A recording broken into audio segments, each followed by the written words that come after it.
No, we already had, top point guards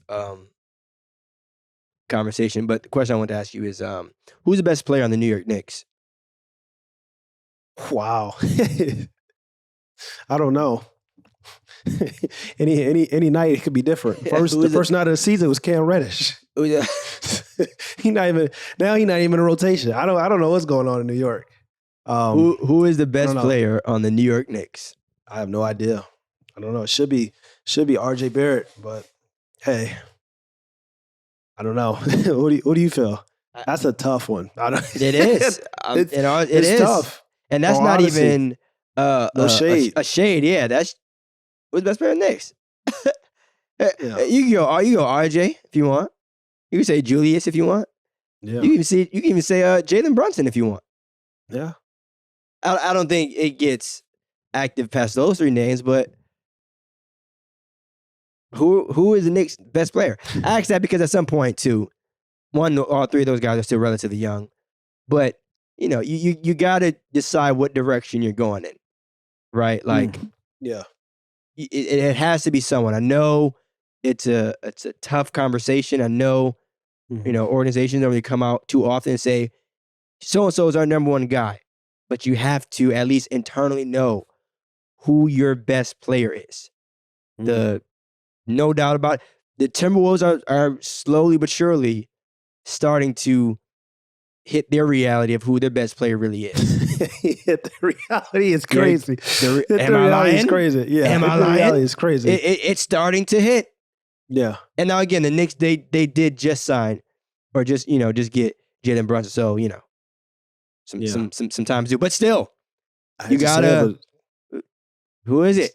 If Jalen Brunson, I said we had a conversation this offseason. If Jalen Brunson is your best player on your team, that's not great. And I like Jalen Brunson a lot. I think he's an 18-7 guy probably this year if he keeps going on and stays healthy. That's pretty good. And that's a great starting guard. Yeah. Starting like you're a starter. And if you're averaging 18-7 or anywhere between 18-7 to 20-7, that's just your starting guard in this league. But at the same time, like, let's make it clear, like, we don't know. And if you're the Knicks, that goes to the organization in the front office, lack of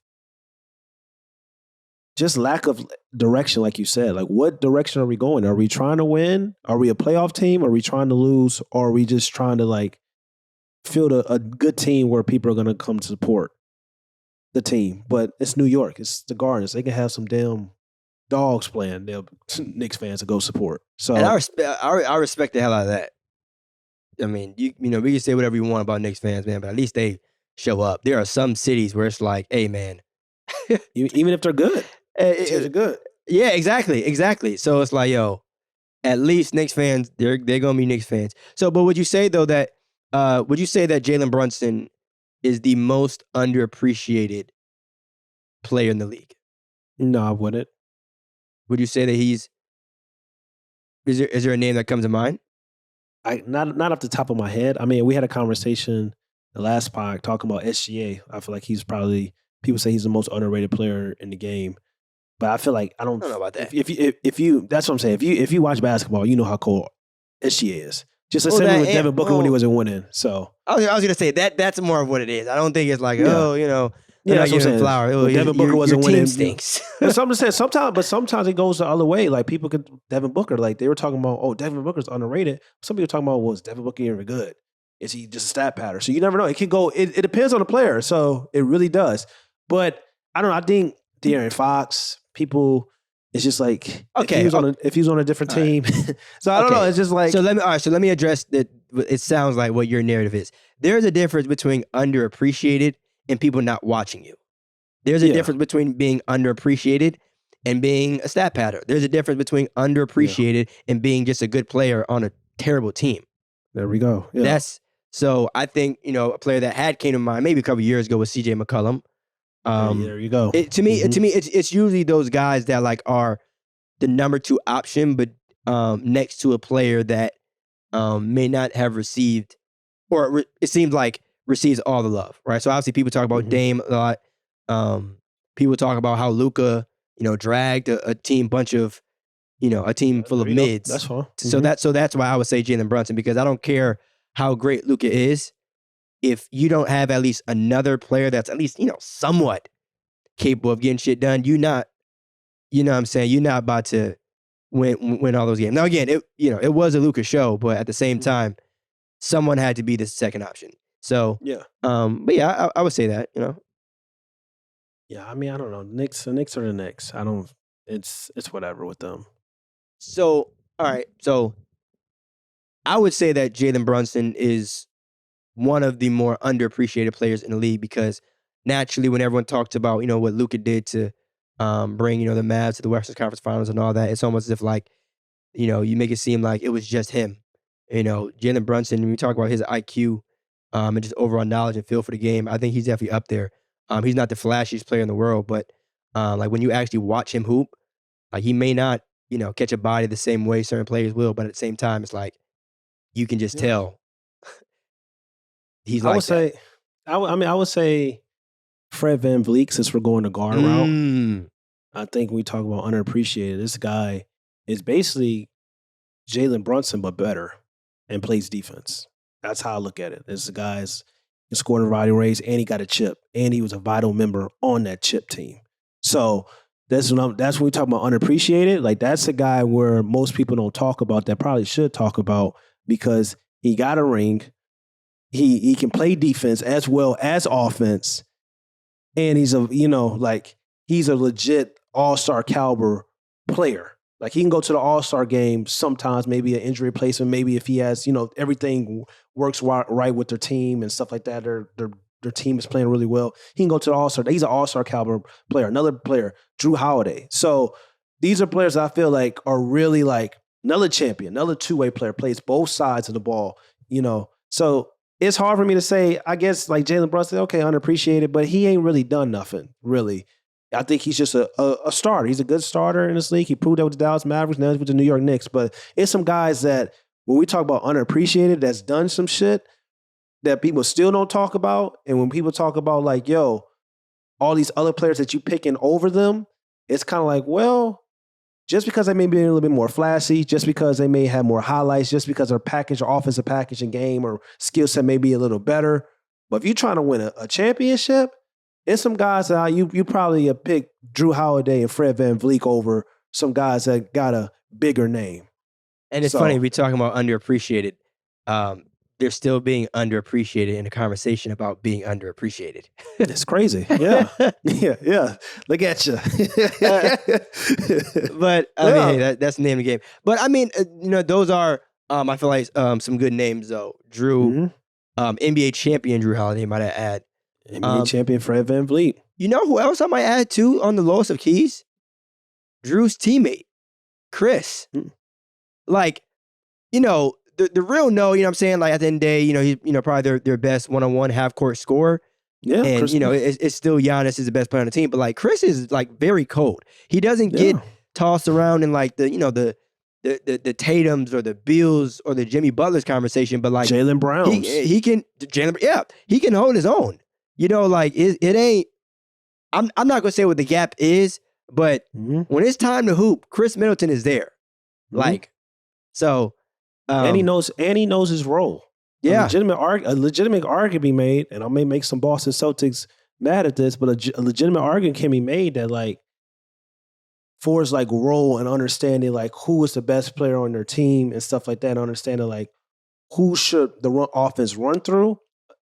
I'm not saying that I would rather have Khris Middleton over Jalen Brown, but I'm just saying like a situation of where you're building a team where one guy clearly knows he's the second option compared to another guy that views himself as, and it's not always a bad thing, but sometimes it is a bad thing. Well, like I could be the best player on this team, like I can be the guy, a go-to guy on my own team. Not saying that there's any tension or anything. I think the Boston Celtics and Jason Tatum and Jalen Brown kind of squashed all that when they went to the finals. But it does make things a little bit easier when we talk about building a team where everybody knows their clear role and their expectations. You just talked about that the last part, just talking about like, who knowing your role, knowing like the importance of that. So, hey, Khris Middleton, that's an excellent name. Yeah, and it's tough too because I mean it's like, could Khris Middleton have his own team? I think he could. I think he could be the number one option on the team. Yeah, but Well, yes, you know the next part of that statement. Yeah. I think what it comes down to is like, look, this is the NBA. You know what I'm saying? So majority of these guys, you know, I won't say they have egos, but they're talented. That's why they're here. But it comes down to, do you want to be the number one option or do you want to win? And not everyone is able to answer yes to both of those questions. That's just a sad reality. So for Khris to kind of accept his role and thrive in it. Yeah. And we talked about Russ on the last episode. Just the idea of like, when you have a role and you accept it and you thrive, then it kind of changes the conversations. But Khris, I mean, we can another guy who's on the same team as Fred VanVleet. I mean, Pascal Siakam. Like this guy, the whole Toronto Raptors. Like Pascal Siakam is cold. Like Pascal Siakam right now is the number one option on the Toronto Raptors, and he's improved on his game. Also, he's a player that I always talk about. Like people love to talk about like stats. All right, your stats improving, but is your overall game improving? Does your overall game match those raw stats? Pascal's overall game has matched those raw stats before we talk about improvement. Like he was very raw. Now he was an all-star player. Now he's coming into this role with the Toronto Raptors right now where he's doing everything for them. We talk about scoring, passing, rebounding, and defending. That's a rare role. That's that dual forward, that do everything type of wing that we love, that is super rare in the league. When we talk about Luka, Cade Cunningham, LeBron James, Giannis Antetokounmpo, all those guys. That's what Pascal is doing, and he's not really getting the appreciation that he deserves. So he's a guy I feel like that's very underappreciated. So it's a lot of guys. Even Fox, I know I mentioned him earlier. Fox is cold. Fox is the Sacramento Kings. It's a terrible organization. They're probably not going to be in the playoffs once again this year. Longest active drought in the NBA. But like, how much better that's what we always talk about talent, but how much better is Ja Morant than De'Aaron Fox? Yeah, Ja Morant's better. Hang on. He's better, but I was with you, my brother, until you just said that. That talent level is closer than people may hang on, my brother. I was so on board with what you were saying. If you watch that Memphis Kings game, if you watch that Memphis Kings game that passed, De'Aaron Fox is here, man. Like, absolutely. That's a conversation you don't want to talk. Talent. That statement, he's here with you, on board. Is he underappreciated? Should he get the hell out of Sacramento? All that, yes. But come from left field and then bring in a MVP candidate's name loosely, it's kind of crazy. SGA, crazy, yeah, still Fox. Crazy. Still crazy. I'm just saying, that talent gap is not as far as people think when they talk about like certain players. Even Jason Tatum and Brandon Ingram, that talent gap is not that far. You think so? I know so. Like I tell people about, some people feel like, oh, Luka Doncic is better than Jason Tatum. I don't feel that way, but it's just kind of like, I'm looking at it ain't really like they're both neck and neck. Like what are we saying here? You know, that's what I'm saying more so. And I'm not saying like, Fox is a better player than Ja Morant or anything, but I'm just talking about overall talent.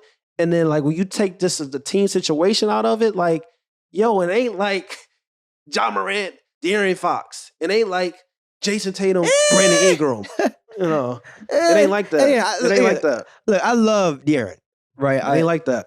I love De'Aaron. He is on the list of people that, I feel would thrive in a better situation. But I think there are levels. Because then if you saying that about Ja, do you think there's a large gap or whatever between De'Aaron and Trae Young? No, I don't think, as far as like a talent and skill set standpoint. Okay, no, you keep using the word talent. No, okay, I don't. I really don't, because you separate the team situations. I don't know about that. If you put Ja Morant on the Sacramento Kings, I know people don't like to do the what if game, but it's just like team structure and organization matters when you're building a team around your stars. That really matters. I don't think De'Aaron Fox has ever had a really great team built around him. Ja of course. Well, wow, you're funny. You are a funny. Now Ja has had a good team built around him.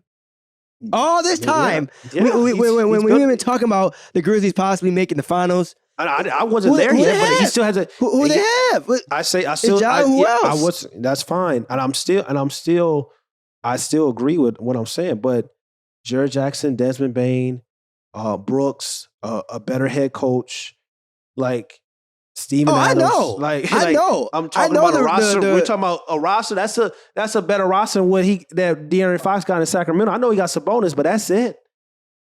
That's it.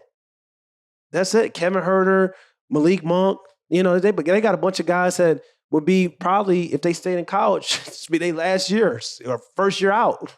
So that's all I'm saying, man. Like, it ain't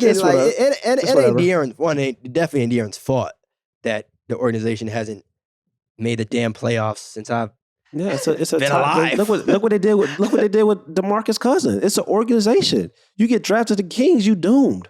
I tell you what, one of the biggest flexes in the National Basketball Association is the fact that the Kings are still located in Sacramento. I am sorry, but someone had to say it. To go this long without making the damn playoffs and still be in the same city, round of applause. You want to talk about maintaining mediocrity? My goodness. And flying under the damn radar? Take notes, then they got they built a new stadium a couple years ago. Have the damn audacity. Yeah, built a new I know we're not stadium. winning, but let's distract the fans with some a new arena. What the hell are we doing? What about what the hell's happening on the court? The team is cans, but here you are trying to build stadiums. Get busy. Another player, since we talk about the Memphis Grizzlies and Ja Morant and stuff, another player that's improved, is kind of unappreciated, Desmond Bane. If you watch him we need to talk about Desmond Bane. Yeah, if you watch him so far this season, he's looked like he's taking that next step. Now, I know it's early, but he looks like he ain't just another shooter right now. You know, it's funny how players get. That's why I talk about stats, overall improvement on your game. He's reminding me, he may be taking that step the way Jalen Brown took that step. When Jalen Brown came, athletic defender. All right, cool, super raw. Next year, 3-and-D guy. All right, cool. We see you, Jalen. Next year, create off the dribble, scoring at every level. That's the route that Desmond Bane is looking like he's taking it. And if he's taking that route, then things can get a little scary down there in Memphis. Ja may actually have a running mate. if this is what we about to see this year for Desmond Bane. So yeah. I was watching. I think they were playing Sacramento, and I was watching him hoop. I'm like, he's here. Yeah. I was watching. It was like noted. It was that game for the Nets with me. We need to talk about the Brooklyn Nets.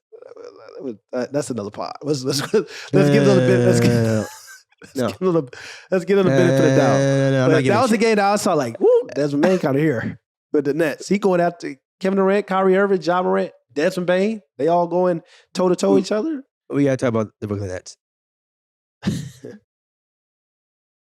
It's early. Yeah,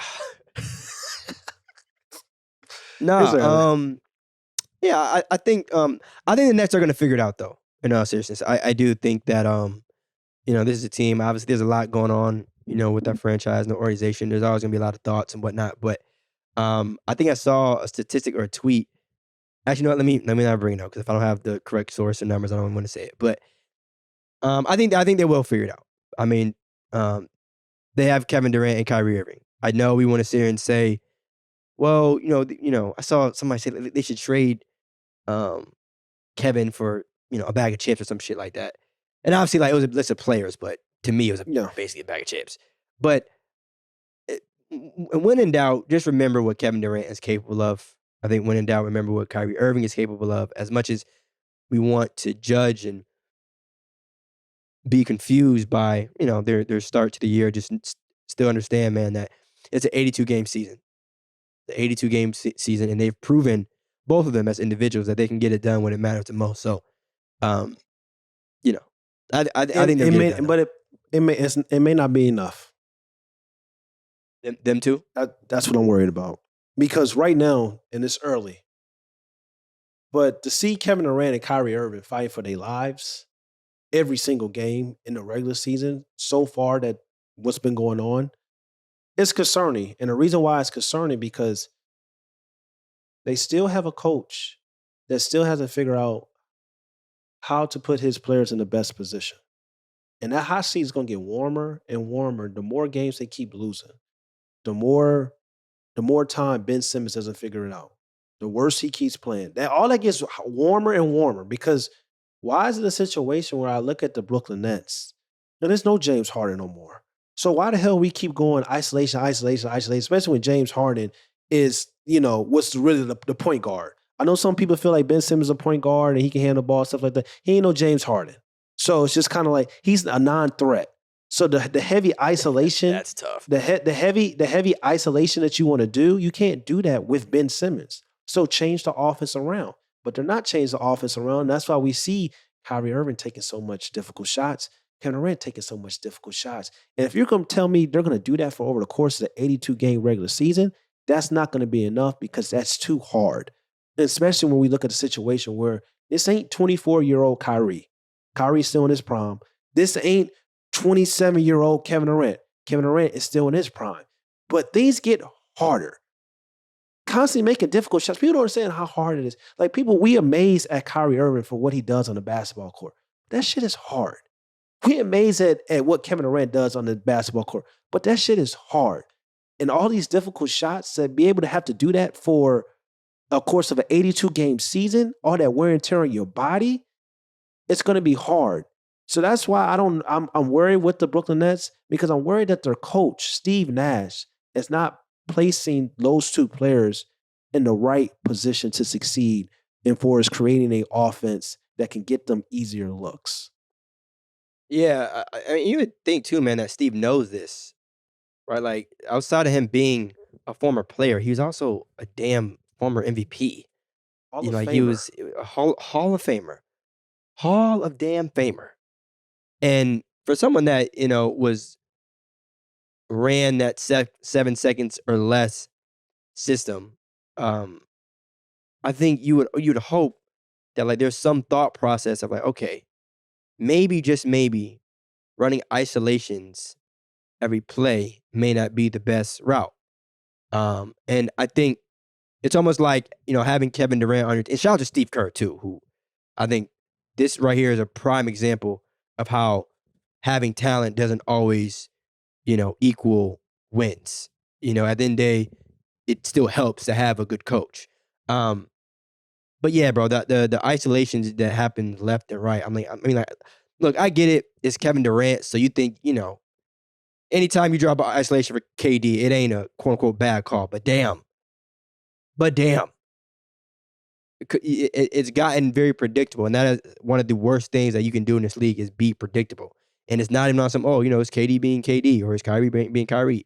Like they're not superheroes. At some point, you gotta mix it up. It can't just be the same thing over and over and over again. But again, man, I think they'll figure out. I think them adding Ben Simmons, it will help. They gotta step it up defensively as well. But hey, yeah, I don't know. I don't know, man. It's nasty. Yeah, hopefully they figure it out. But it's supposed to be easier than this. Like I watched the Brooklyn Nets game, and I'm a player that loves scoring, but it's just like you don't have James Harden no more. Like being a possible team to win first possible team to ever to win a championship, run the heavy isolation offense when you had three of the best isolation players is different when you only got two. And it's also different when you had one player that can facilitate and was willing to play the third option. So, and can just hit threes because the defense is sucked in on Kyrie and also sucked in on Kevin Durant, where you had James Harden, who was a viable threat offensively to not just pass, but also to shoot the ball. Ben Simmons ain't doing that. That sucks that experiment didn't work out, man. In all seriousness, that kind of reminds me of the what was it, Kobe, Dwight, Paul, Ron Artest, and Steve Nash thing. But even then, in that situation years ago, we all kind of knew that they were still relatively old. So all right, Yeah. It's like the damn Lakers of last year. Had that team been constructed in 2015, oh my gosh. Yeah. But we're here now. But you have a cap or no cap? Yeah. Cap or no cap. Who's more likely? The Brooklyn Nets are more likely. Cap or no cap, the Brooklyn Nets are more likely not to make the playoffs than the Los Angeles Lakers. I would say the Brooklyn Nets are the Nets have a higher chance of making the playoffs than the Lakers. The Lakers have just started out. This is crazy. The question that you just asked me is kind of crazy when you really think about it. When you really think about it, these are two teams with Kevin Durant this is an insane and another one with question. LeBron James. And you are asking me, this is a team. Oh my, this is insane. We are talking about a team that has Kevin Durant and Kyrie Irving, and the other team that's being compared to is LeBron James and Anthony Davis. And you are sitting here asking me which team I think has a better chance of making the playoffs. And the only thing that's crazier about the question that you're asking me is the fact that I don't even think it's crazy to ask. That's wild. It should be a problem that we're even having this discussion of, which one of these teams with, multiple Hall of Famers do you think is going to make the playoffs? Yeah. But to answer your question, I think it's the Nets. I think being in the East is going to help. I think the East is tougher, maybe, than the West. But yeah, very, very true. But when I was looking at, the teams that, like, because not too many, I feel like teams are struggling as much in the Western Conference. / I have more faith that even the ones that may be struggling are going to get their shit together.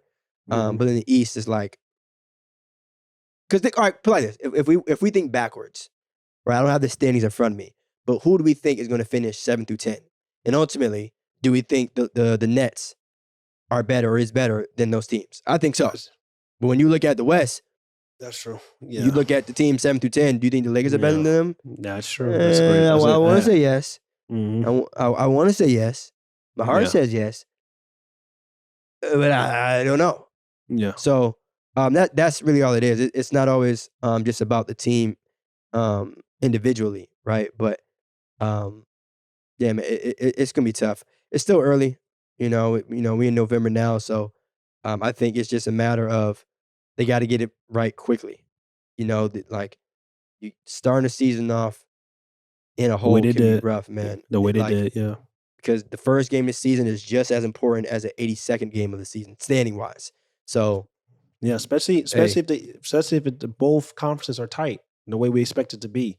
So Ford said, like, I know that everybody talks about the play-in situation, play-in tournament. Oh, you beat the 10th seed, but that still ain't great. Like, you got to win 2 games to get in. Like, that ain't the play-in situation. No. Like, if you want to finish top 6, you want to secure your spot of making sure that you have a playoff spot. Because we saw last year with the Cleveland Cavaliers how they were in a play-in situation. They were number 7 seed. They didn't even make the playoffs. Nasty work, by the way. So that's what I'm saying. It happened. Yeah, I just want to ask you that because it's very interesting. It's the reason why I asked you that because 2 top 5 players in LeBron James. When LeBron James is fully on go mode, I still think LeBron James is top 5 player, and Kevin Durant. You know how I feel about Kevin Durant still. But the reason why I asked you that, which is crazy, we even having this conversation, is because I brought up the situation because I look at 2 front offices that don't know what the hell they're doing. Darvin Ham is a good coach. I believe in Darvin Ham. But Steve Nash, I have no faith in. I have no faith in the organization and the front office of the Brooklyn Nets because it seems like members and owners on that team are more interested in beefing with their own players than actually trying to figure out ways to win. So, and then if you look at that situation, you have players that probably feel it just seems like a hostile situation in Brooklyn right now. And it goes all the way back to the offseason, goes back to Kevin Durant wanting out, go back to Kyrie Irving not getting his extension. So it's a lot of turmoil potentially that can happen with this Nets franchise. So I'm going to roll with the Los Angeles Lakers just because of that scenario and not even scenario, that situation that's, been happening since this summer.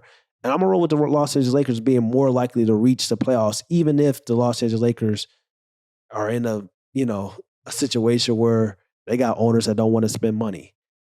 But I'm going to roll with them. I don't think the Lakers will have that issue. But I mean, I will say, though, too, another thing that we should consider, which is actually might be worse for both of their situations, is they're both healthy. Like, both teams are healthy. This isn't like, the Lakers didn't start off 0-5 because LeBron didn't play, right? The Nets, right? Started 1-4 because Kevin Durant, Kyrie didn't play. Right. Either. So, like, there's hopefully, like Khris Middleton, right? He's been out. So it's like if the Bucks started off kind of slow, you would think to yourself, all right, hopefully when Khris come back, things will, kind of get back to normal. Lakers and Nets, bro. Everybody here. Yeah, training camp. Ain't nobody walking through that door. Everybody is, and again, I know obviously there's certain, injuries that, look, literally everybody in the NBA is injured. Not trying to be funny, but you playing in the league long enough, you're going to have some injuries you're battling through. But everyone is playing. There ain't no, you know what I'm saying? 80, fresh. Right, you know what I'm saying? 80 missed, I think, a game or two, but like, it ain't no, the big three ain't sat out all 7 games now.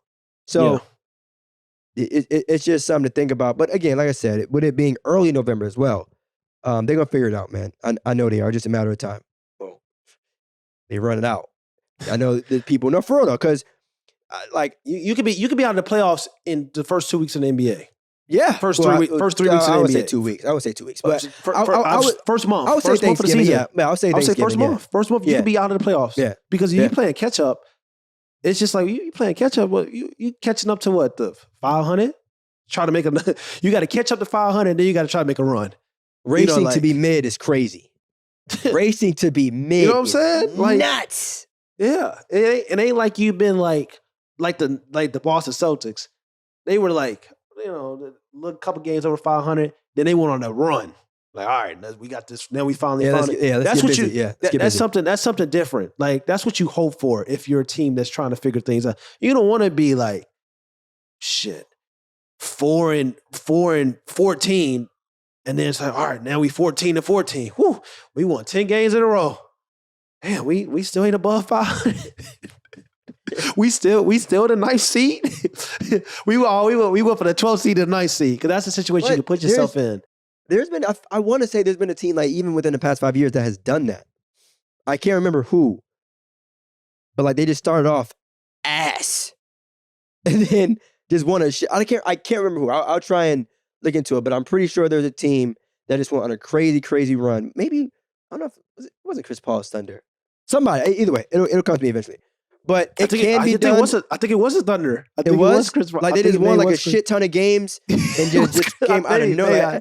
I don't know if this team was like, all right, enough is enough. Let's get busy.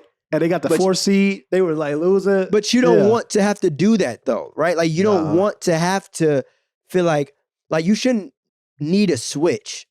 Especially when you have an experienced team. Y'all know this is an 82-game season. Y'all know that y'all don't get these games back. So get busy as soon as you can. Yeah. But, it is what it is, y'all. First episode of November. Actually, I lied. Second episode of November. We here, y'all. Peace.